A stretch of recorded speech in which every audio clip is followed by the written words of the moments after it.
Thank you very much for joining us in Modern Job Search Checklist. This is Mark. And of course, we're always streaming live every Friday to your home or your office or wherever you are, or on your phone perhaps. Stream to LinkedIn, YouTube, and Twitter. We have abandoned Facebook for a lot of different reasons, but nevertheless, want to first of all be sure to get in a big shout out to Damian Birkel, my co-host every single Friday that we hear. How are you, sir? I'm doing fine. Thanks. Looking forward Good to it. deal. Yes, so am I. And we have Nickquolette Barrett back. Finally, we've had several attempts, and Yes. we're always glad to have her. She's lots of fun, and she is geek to go. So I think we will get to start it. And I really want to dig into the practitioner side. This is more of a practitioner, Mhm. so we get into Yeah. the ins and outs of resumes and cover letters and how you Mhm. guys are advising your clients and just really are interested in on the Mhm. clients who are perhaps on the brink of professional burnout or personal burnout and Yeah. how it's affecting their job search. Nicolette, since you're the girl in the group, I'll let you go first. Well, thank you. And I'm so glad to be with you all again. As you all know, I've been in courses and stuff, which took me out of the loop for Hmm. quite some time. So I just finished my Friday course that was offsite from 8 to 5. So I couldn't be a part of it. So I'm excited to be back with you all again. And so, oh my gosh, this burnout is real. But you know what? I have to go from the perspective of if you're really burning out, it's probably something to do with your strategy. Because what happens if you're not very strategic in looking for your job, then you're going to be throwing darts at a board and missing every single time. And that causes frustration and also burnout. If you have a clear strategy on what you're doing and also making sure that you manage it and also put in a time frame of what you're doing it, you will lessen your burnout. So when I hear burnout, my first thing is like, okay, what have you been doing? And what I find is that they just been taking one resume and applying for everything that they think they can do. And Mhm. Hmm. that's a good strategy. That's throwing putty at a wall, or they say, what, not putty, because putty can't stay. Spaghetti and hoping it all sticks? No. Hmm. You strategy. And once you have a strategy and a plan of what you're going to do, that's with anything on your job, any kind of project that you're doing, even with your job search as a project, you will lessen your burnout. And you probably won't burn out because you know what you're doing and you have a plan. Mhm. Hmm. Oh, good answer. Okay, Damien.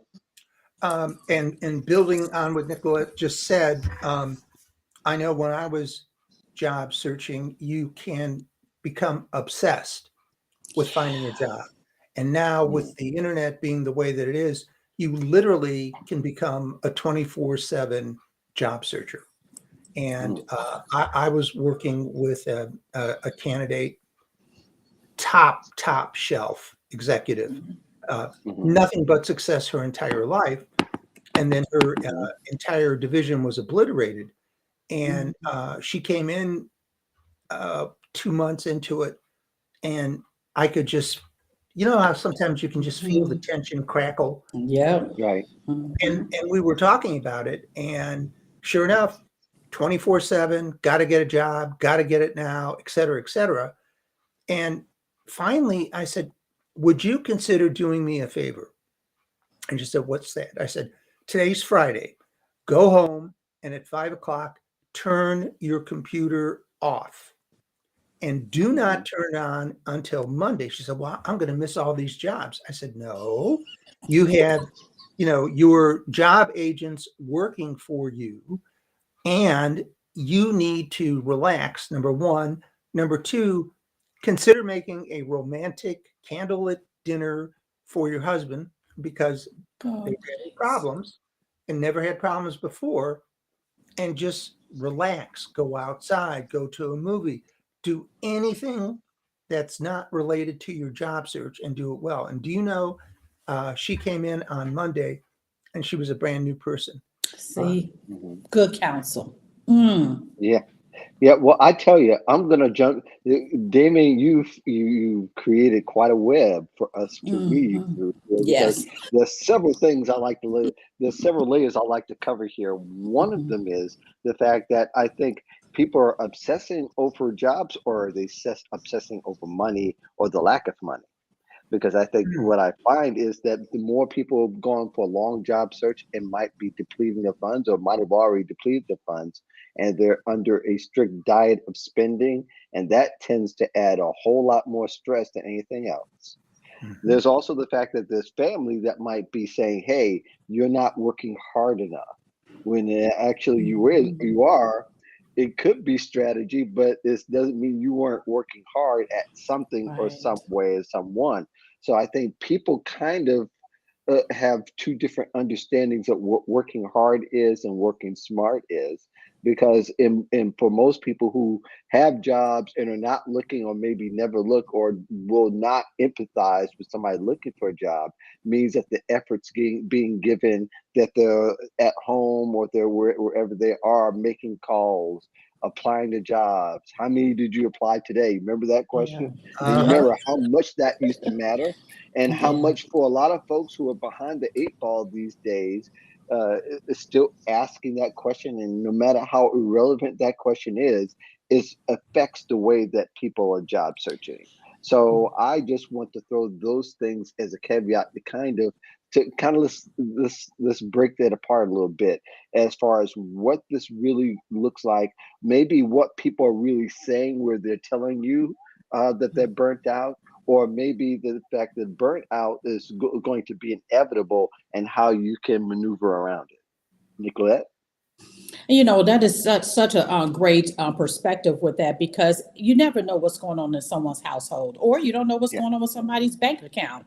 And Mm. right. so when people have these, they do a lot of research, they go to the internet, they read all these articles, but that's just really general information. And what they really need is get a coach to help them through that process. And it's from Hmm. a mental perspective, a stress perspective, a strategy perspective, and everything, because then you can really focus on the individual and their environment. It's hard to give advice holistically because it may hit some people, it may miss some other people because it's not direct.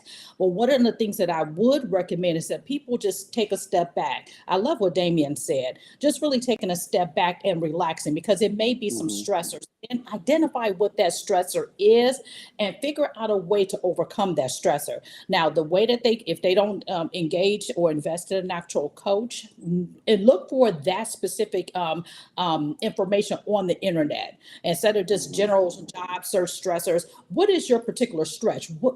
What are you particularly in dealing with? And try to narrow your search down to try to get some tips to help you through those things, because it Hmm. could be a, or that people also validate themselves with their self-worth with working. So it could be even their own internal, because their family may not even be putting that pressure on them, but they're putting it on themselves. And so it all depends on the actual individual, but I would recommend that they take a step back, identify their individual stressor, and then attack it from that perspective, either with some research or looking to hire someone to help them through that situation. Mhm. Interesting, because I'm going to come back at you with this, Nicolette, because I Mhm. think you bring up some points that we kind of still Yeah. need to dismantle. A Mhm. lot of career coaches don't want to be mental Mhm. therapists. Oh, At the that's same time, mhm. because there might be some legalities along with that, and I think, you know I think there's some who do want and end up being just by listening. But I think beyond the listening, sometimes I think career coaches, and from what I see from a lot of comments on LinkedIn, a lot of career coaches don't need to be giving therapy advice to No. anybody, or Agreed. much less career advice. But that's another Mhm. rabbit hole we can go down. You're But I so think, right. Mhm. but a lot of times Mhm. people try to be superstars Yeah. and say, the only one I Mhm. think that might be, well, I shouldn't say the only one. There's a few that might be qualified that people can look for to get that kind of help. I think Dr. Exactly. There Don are Graham some. Mhm. is one. Niato Bensi and Chill is another one that we've had on the show a couple of times. Those two can talk about, because they had the training. Everybody else kind of, I think it might be a little bit challenging, because then you're at people going to ask you to diagnose them, And I think that's where it gets really creepy and dangerous. I mean, let me know if I'm running down the wrong path. Let No, me you're know. right. You're spot on. And as a trained executive coach, we have resources where we refer them to those therapists. Mm, When the okay. conversation transitions over, we have to take a step back. And then based on the ICF, we have to say, okay, it appears that you may need some therapy or what have you, which I am Hmm. not clinically to do. However, I Right. do have people I can refer you to. So when they Yeah. come with that, they come with all of that. And it's our responsibility to unravel it to see what we can help with and then make sure we refer. So we should have a robust referral base to refer them out to an actual therapist to get to the inner And I deep. think So you're that's spot on. Mhm. I think that's very important because I think there are times when career coaches, we want to show that we're the best because we're always talking about how great our services are and how much money that our clients have made, from job to job, that my client has made $50,000 more than what they were making. And sometimes we've had this That gets discussion on the lost. show before. All of it gets lost in translation as to what the career coach is actually going to do. So I just want to be sure we had a clarification on I that. love Did you that. have Thank you. sure? Mhm. Did you have thoughts about that, Damien? I did, and I want to roll back a little bit. Um, Hmm. when I was out of work, and I've mentioned this in several books, the first thing that you have to do is get control of your finances, notify your creditors, let them know that you're going to be making minimum payments until you get a job.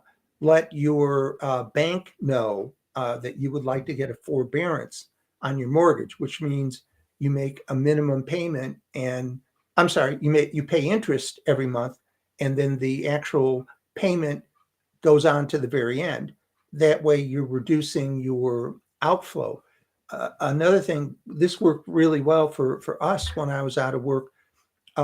We developed low cost, no cost alternatives to what we were, not even thinking about and paying for. So a quick example is, instead of going out to eat, we pack a lunch and go to a park, because the danger here is when you make that crossover and you abandon all of your other roles, parent, scout leader, church leader, etc., and get Hmm. consumed by your job search, because then you get very myopic and you're only looking at your job search, and Hmm.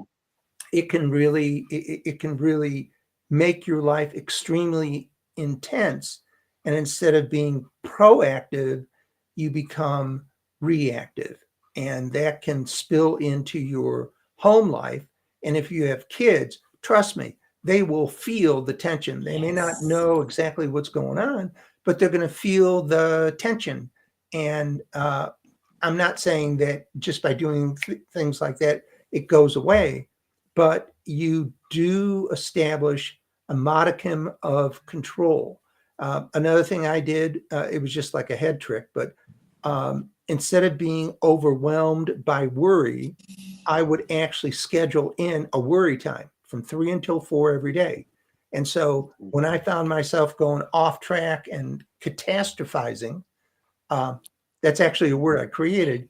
Um, I would just say, You look like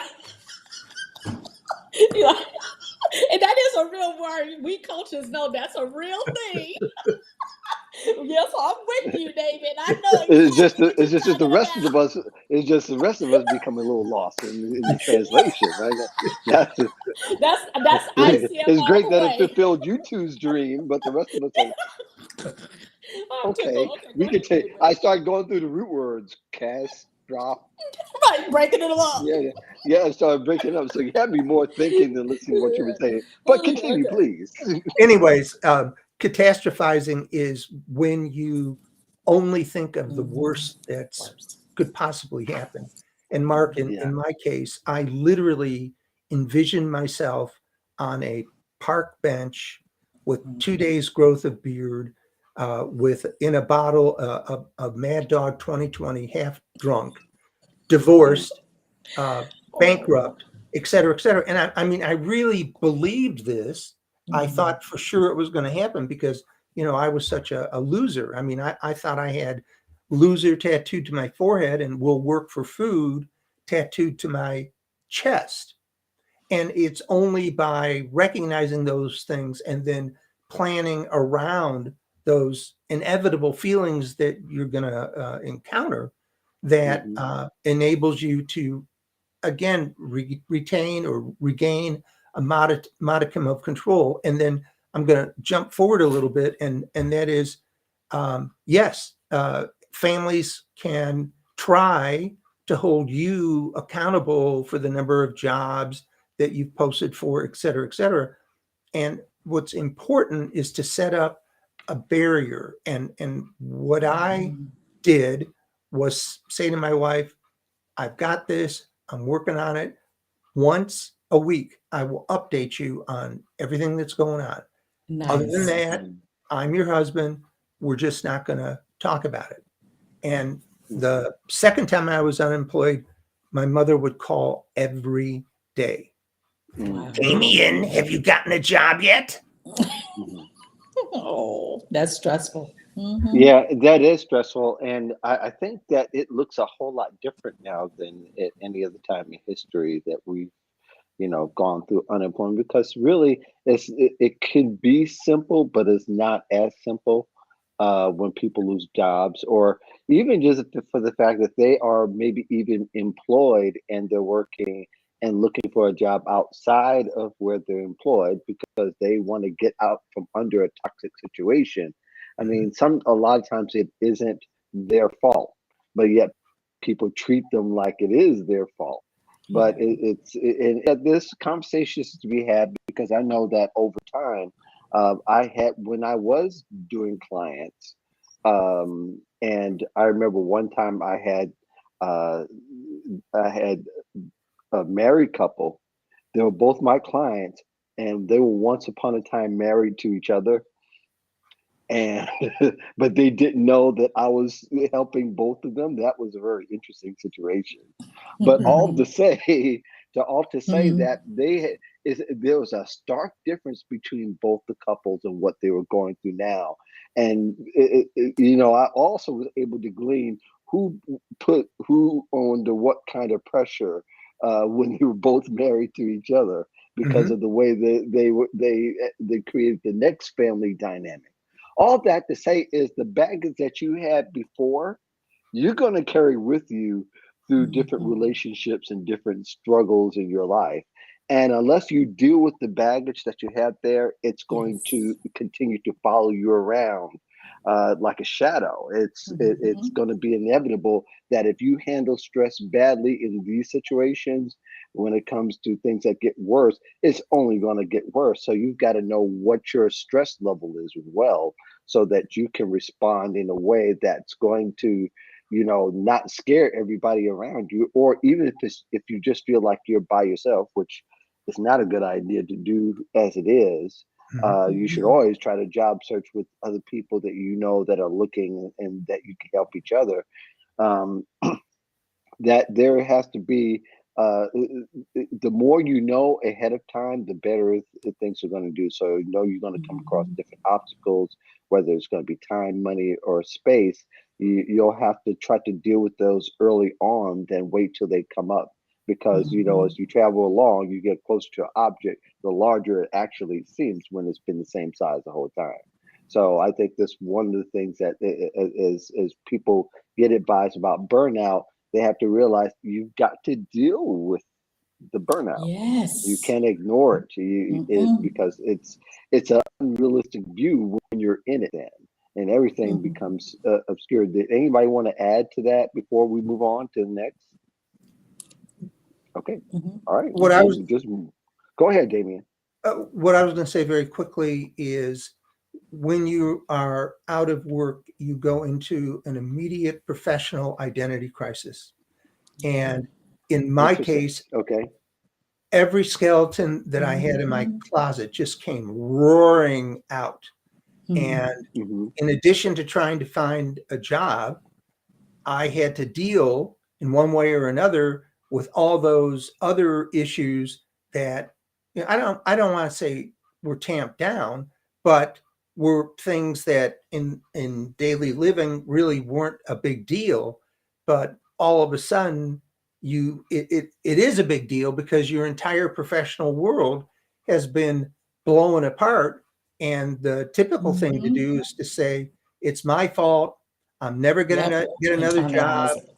et cetera, et cetera. So, um, you know, again, being like you, just like you said, Mark, anticipating what's ahead gives you an ability to plan and better manage the inevitable emotional roller coaster that you're going to go through. Yes. Agreed. Hmm. Okay, can't hear Sorry. you. Sorry about that. No worries. Yeah, I got a little background noise. I'm sorry if you begin to hear that, but anyway, Mhm. hopefully you won't. Um, job descriptions is a big talk these Mhm. days, and even though we didn't dive deep into this as much as I really yearn to, because I wrote an article about it, but really, job descriptions are becoming a little bit annoying to me these days. And I guess I wish I had a better example than the ones that I've seen.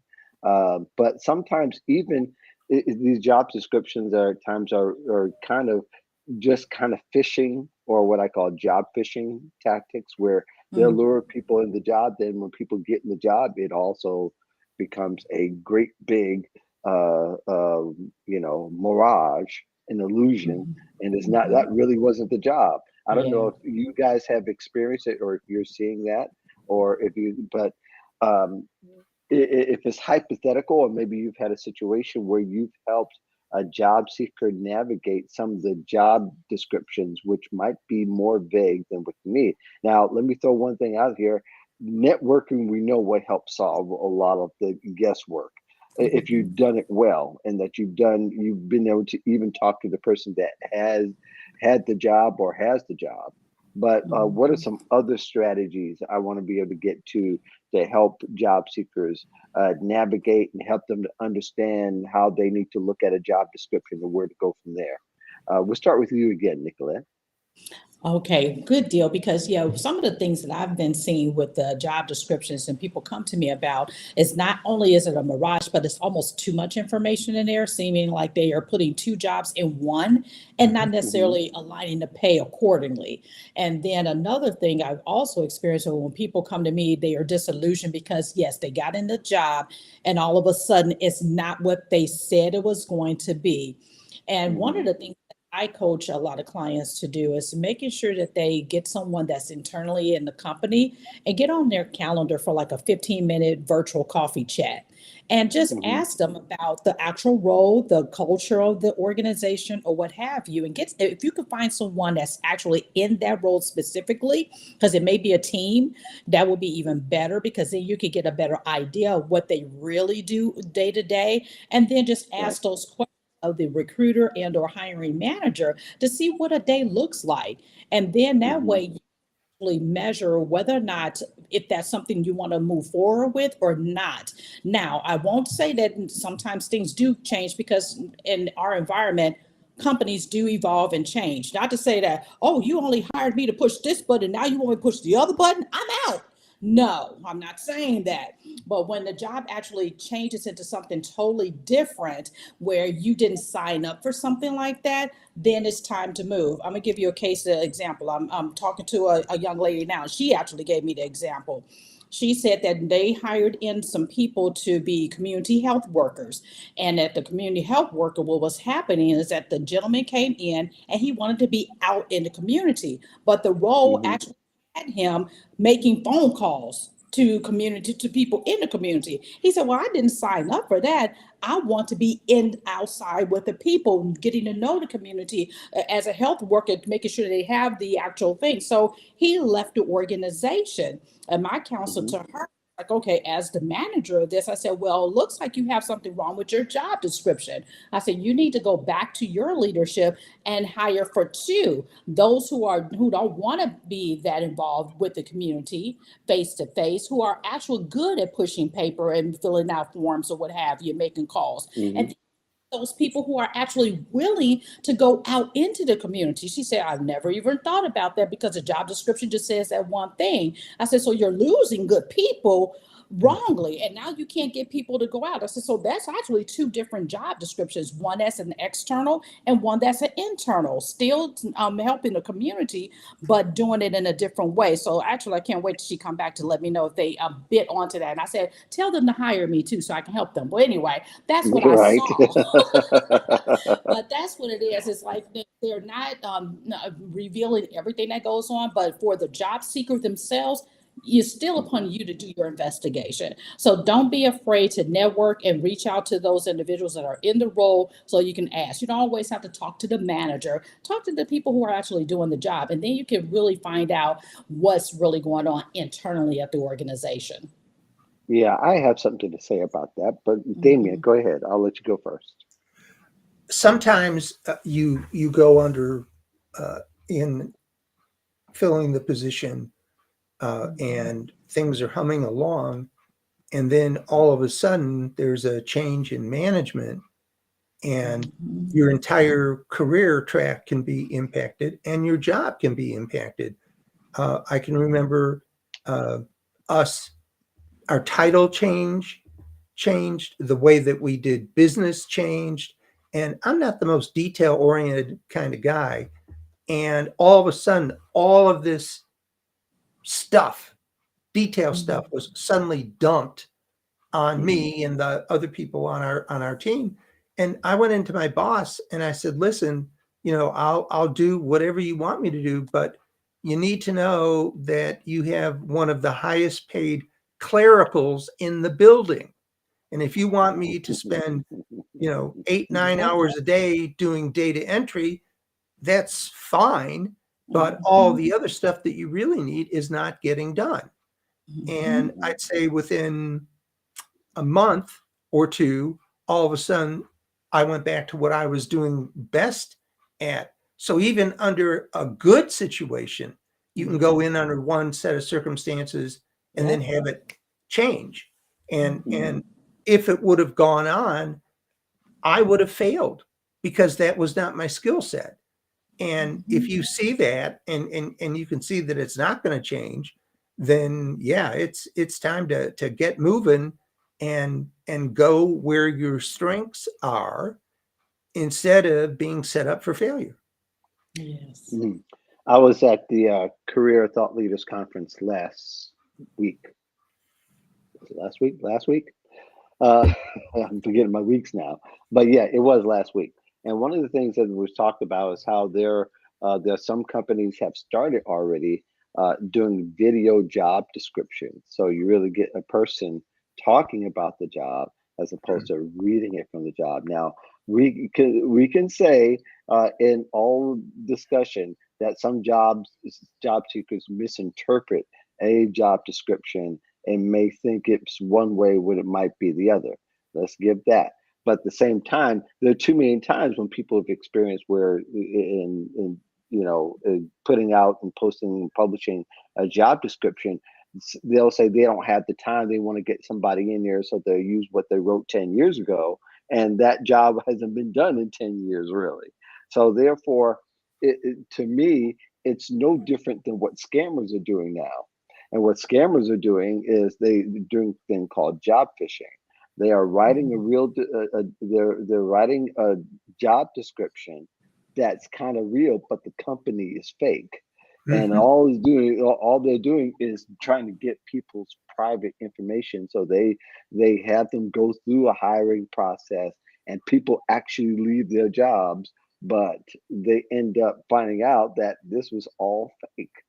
So all that to say, there's legitimate Mhm. jobs where the legitimate companies where when they put out a long job description, it's not too much different other than you can really pay somebody for their time. but the same result is that that person didn't sign up for that fake job or that fake company. So therefore, it becomes this thing about, it really, it has bad optics. And I don't think companies really realize how serious this gets, Mhm. because I think it was Frank Abagnale, the guy that plays To Catch a Thief, or it was, the movie was kind of surrounded by. He's a fraud consultant. He said today, these days, it's very easy to commit a fraud online. There's about, Mhm. there's 4,000 ways that somebody commit a fraud online. So I Mhm. think we could talk about it, but if you're a company, and you need to kind of start really taking the seriousness of how you're misleading people, because people uproot their lives and move only to end up in a job that they really don't care about, or they didn't really sign up for. It's job fishing, no less. So all that to say is that, in with people in these situations, uh, you know is there further due diligence that people can go beyond, in your sight, in your opinion, that they can do to kind of make sure? Uh, I mean, we talked about networking, we talked about getting firsthand accounts, but there are other ways that people can kind of look at a job description to kind of do maybe a litmus test, or kind of grasp really what the job is really asking for, or can they prevent from misinterpreting the job description? Mm.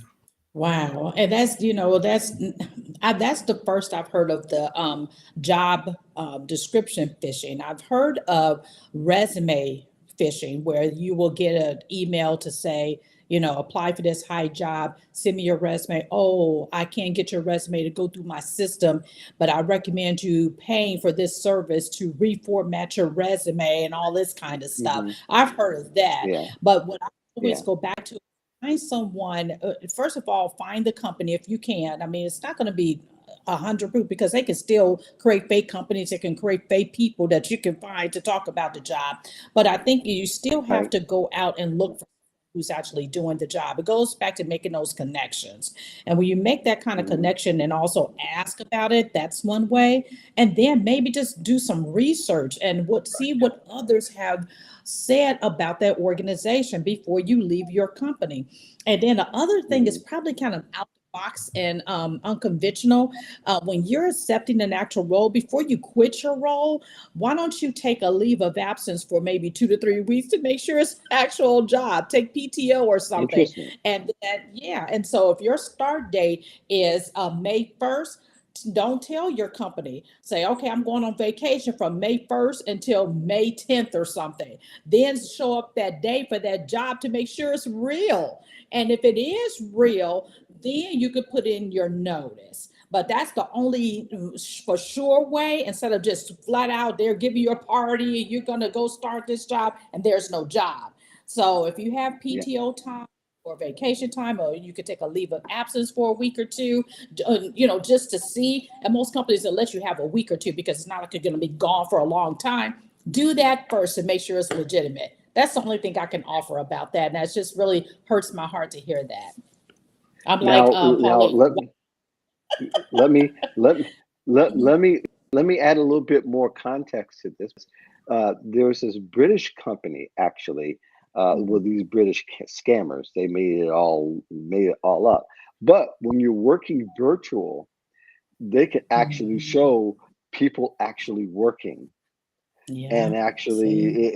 and show that as kind of a, when it's just really a bunch of scammers, and they're showing their All being face. They're paid. really, Yeah. Mm-hmm. And that's why I think doing the um actually taking a leave from your job to make sure it's legitimate before you quit your job. So maybe that'll work. I That think makes you're. sense. Mhm. Yeah. And another thing is, many times, and it takes work, but if you can find competitors, and within those competitors, find people, I mean, LinkedIn would be wonderful for Mhm. this, but to find others in the field to talk to. Another thought I have is trade organizations. If there is a trade organization, Yes. right, find out. Mhm. Vendors is another. Uh, and you may not know the vendor in that area that you're going to, but you might have a vendor that knows their counterpart in the section of the country that you're moving to if you're moving. And it's buyer beware, unfortunately, Yeah. on the web these days. But just like you said, I mean, before you make a major move, do as much research as possible. Always get your offer in writing, Mm-hmm. and don't be afraid to negotiate once you have the offer in writing, because believe it or not, that's when you have the greatest leverage, because they've already gone back and told the other people,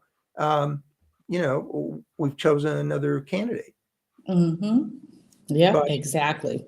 So though that's excellent points, because it looks like we lost our buddy there. But mhm, yeah, but it's excellent point, because it's unfortunate that with the situation with the actual job description thing, or not job description, looking for people to hire for this role, and they're asking you to do your resume. Just be aware of that kind of those organizations as well. And it's actually online that people have complained about the organization. So this surfaced within our resume writing organization. So beware this. And I was like, oh my gosh, I got that same type of email. So we need a VP of this. It's very private, confidential information. Send your resume. Oh, your resume, it won't go through the system. I was like, no. I said, I am a resume writer. I know my resume will go through. So I'm like, no. And then I said, you know what? Something doesn't seem right about this. So then I went and I started researching. I was like, nope, I'm going to tell on you.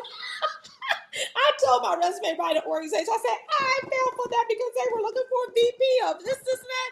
And I sure did, but I didn't pay for the service, because I'm like, what? No, I know how to write a resume for the ATS system. I know how to do it. And I'm like, it is formatted. But then I did my research and it was like, there is no such thing. So I put them on blast and told my clients, I told everybody I could. that's But great. yeah, That's but great. yeah, they do that.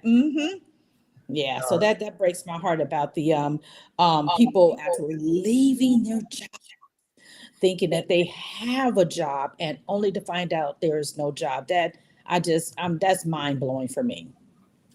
and especially if you relocate. Oh Um, my gosh, the, yes. the the whole reason why I started Mm-hmm. professionals in transition is I had moved from Cleveland, Ohio to Mm-hmm. Winston-Salem, North Carolina, which is about 27 miles from Greensboro. And Mm-hmm. uh, our company was sold and relocated back to Kansas. And Mm-hmm. uh, I was stranded, right? Stranded. Mm-hmm. And, Mm-hmm. you know, Natural Network is 500 miles away, didn't have a lot of vendors that were in the area, and, Scramble City. So, yeah, Mm-hmm. you're right. I mean, you want to be very, very thorough and cautious. Mm-hmm. And Yeah. anybody that says that you shouldn't be is has never been burned. Yeah, exactly. And it won't hurt to do your next step due diligence and something like that. And I don't want to say that you better believe it, or if it's too good to be true, don't believe it, because I don't want to say that, because there are a lot of great companies out there that are offering great offers financially and everything. Well, Mhm. however, please make sure that you're doing everything you can to make sure that this company is legitimate, and research, find out if there's any complaints, because people will go also. That's the wonderful thing about the web as well. Although there's a lot of scammers, when somebody is burned, they go out and tell it. So you can Amen. find that Amen. information just as easily. So don't just, drop everything, and utilize the strategy of, you know what, I'm going to go make sure that this is somewhere I want to work before I leave my permanent position, and Mhm. then make sure it's something that's legitimate for you. So that's what I would like for people to do. So yeah, and I think we had another question, Damien. You remember the other question that he had for us? Well, I can look. Um, Yeah. but meantime, we'll just keep rolling. Yes. I'm trying to think what I was going to riff off of what you Mhm. just said. Um, one of the things that Mark says that I really uh, identify with is basically you're never not job searching, meaning you may not be Yes. actively looking for a job, but you need to always update your LinkedIn profile and your resume and everything else so that your brand is up to date and Mhm. is robust, Mhm. because the last thing you want to do is have a stale reputation. Uh, Yes. and Mhm.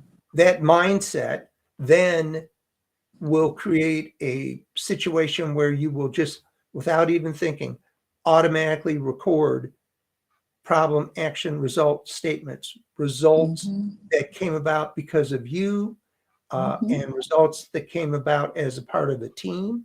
And Mhm. by putting those in, uh, and then taking things out, again, you're always, up, current, and ready. Yes. And that is so powerful, Damien, because a lot of times people say, well, I'm not looking for a job. I said, but how do you know your next great opportunity is not looking for you? Yes, So yes, therefore, you have to be ready. And one of the things my husband taught me down through the years, if you're always ready, you don't have to get ready, because I'm the one that I would put on the, jogging pants or something, whatever. And my husband is always dressed. And I'm like, well, what, then I have to say, oh, we going somewhere. So I have to make him wait so I can get ready. But he'd be like, if you're always ready, you don't have to get ready. I'm like, yeah, whatever, Joker. But it's the truth. So therefore, yes, make sure that you are up to date. And like is yes, keep it all updated. Always be ready for change. Exactly, because you never know when your next great opportunity is looking for you. You may not have the desire to move, but if an opportunity is presented to you that's better or more or in more alignment of what you truly want to do, you should make sure that all of your information is up to date. Because I do get the last minute clients. I got a job. I need to post for it right now.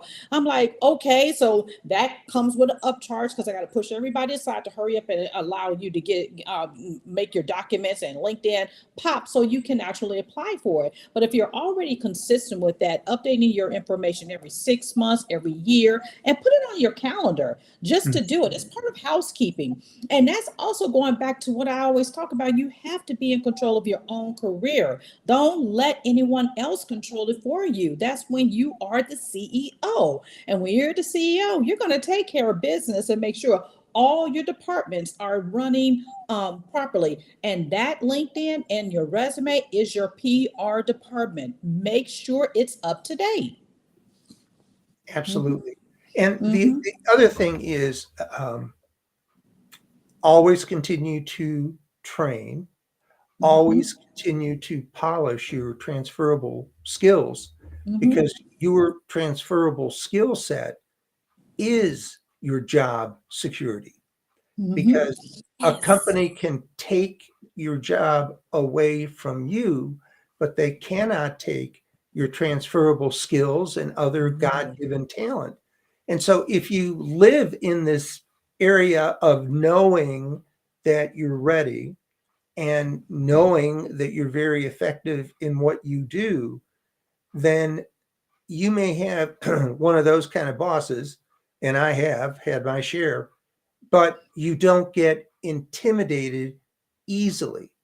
Now, that can drive Mhm. a boss bananas, but if you feel good about yourself, then the impact of the usual politics at work will not affect you in the way that others might react to it, because you're focusing on you. I used to tell people that really the only person that I'm competing against is me. Yeah, And that's it. Every day. right, Yep. and Mhm. it changed my whole outlook, and enabled me to, for the first time in my life, help people help themselves. Mhm. And they were shocked. And, Mhm. it again, that all goes with, being ready and helping people and making connections as a result. And all of a sudden you become the go-to person in on your team and also in other areas. So bottom line is I couldn't agree more with, what you've been saying. And it's so important because when you're always upping your skill set, you have no fear, because you're like, you know what, I know who I am. And I also want people to realize that actually think of yourself of more almost like a vendor in your role. You're hired out to do a job for their organization. That organization is not yours. You're not, bound by that organization. You're basically hiring yourself out that by way of salary to do a job. So when it's something that's you don't want that relationship anymore, so guess what? Break the vendor relationship and go somewhere else. So if you look at it from that perspective, it's easy for you to develop your own career as a business and know that you are hiring yourself out for a certain salary, benefits, and job duties. Continue to collect all those skills that you can get on the job. Take advantage of all of the free education that they give you and put it inside and just go to the next place if you so desire. I'm not saying not just rob them and leave. It depends on what your career trajectory is. But don't get there and just sit and do the job and you're still not developing yourself. It's okay to develop in the job because I want you to make sure you know how to do your job so you can interview properly. But you want to also interview, make sure that you're building those skills off to the side that will help you in your next role, in your future role, in your dream role. One of my clients who's really good about this, I'm going to give you a shout out, Renee Taylor. Renee Taylor, she is a corporate instructor and she is always building her skills and she's a seasoned worker. Seasoned, when I say seasoned worker. Every time you turn around, she's posting something else that she's taken right on LinkedIn in order to build her skill set because she wants to remain marketable for whoever is going to come looking for her. So therefore, you want to make sure that you're doing that for yourself. Build your skill set. And one of the things I'm about to learn, Damien, that I've been so scared of, I'm about to learn, take a class on how to do Excel better because I have been doing this Friday class that I took. I learned about how magnificent Excel is. It's always been an intimidating thing for me. But now that I see how it can help my business so much and keeping everything streamlined, I'm like, oh my gosh, no one ever showed me all of this stuff. So I'm going to be taking an Excel class, not a beginner, but more of an intermediate, so I can learn how to do it even better than what I already know how to do. A little pivot table, I know how to do a little formula here, but I really want to know how to do it even more so. And so you just think about those things that you want to learn and continue to learn. Pauline said, totally agree. Right. I was just going to recognize Pauline too. Thank you. Made a number of great comments as we've gone through. I can remember when I went back to work, I had been out of work for 4 months down here, no friends, no network. And I went back in and I did exactly what you said, which was acted like a consultant. Yep. What is the job? What is it? What's required? What are the results that you're looking for? And I would just go off and do it and focus my energy on that and not on the politics and all the other stuff that is going on, all the undercurrent. And then I did something very interesting. And that was, I was so focused on what needed to be done.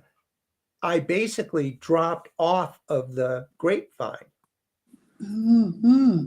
And basically what I said was that anything that you tell me goes no further. And in fact, I ended up finding out things sometimes weeks in advance because someone would come and say, I need to tell somebody, and boom. So your point of treating you like you're the CEO of your own company is huge. I mean, that's a great takeaway from today. Excellent. Yes. Thank you, Damien. Hey, Mark. We Hey, missed you, man. I'm back. Yeah. But we It's kept it still going. We it's hold still down the not fort for you. 100%, but it's like Mhm. one of those days. So, Yeah, no so worries. We've been yeah, holding down the fort. you sure did. It's wonderful. I was listening on my other devices, and luckily I had a backup computer, so Mhm. I just had to make all that maneuver. It was a very strange thing. I still don't know what happened, but I was able Mhm. to switch and get back on. But you guys carried on. That's good. All in honor of you, sir. You're welcome. That's Thank right. you very much. I was just going to say I have a great person to learn from, right? Right. So Well, you Yes. know, give credit we where credit is due. we sure Mhm. we sure tried. So since yeah, I know you guys carried on the topic, and it's really great. But I did want to get one comment from you guys because I think this is an important part. Yes, that's it. Mhm. I think people comment, people talk, and they have conversations, but they really don't send a disciplined message. You Mhm. know, in other words, something that says that you should hire me because I'm great to work with, because I'm great to connect with, because I think Mhm. things happen by accident, but I don't think it's Mhm. really intentional. So, just a statement from you guys, how important just to have the right message before Mhm. people in attracting employers. Start with you, Damien. Mhm. Whoa. Okay. Yeah. Um, one of the things that I recommend is that you make a chart. On one side, it says your requirements. On the other one, it says my abilities. Mhm. Now, many times I recommend that ride along with the resume because, in my experience, the key words for that position are the key words or the requirements.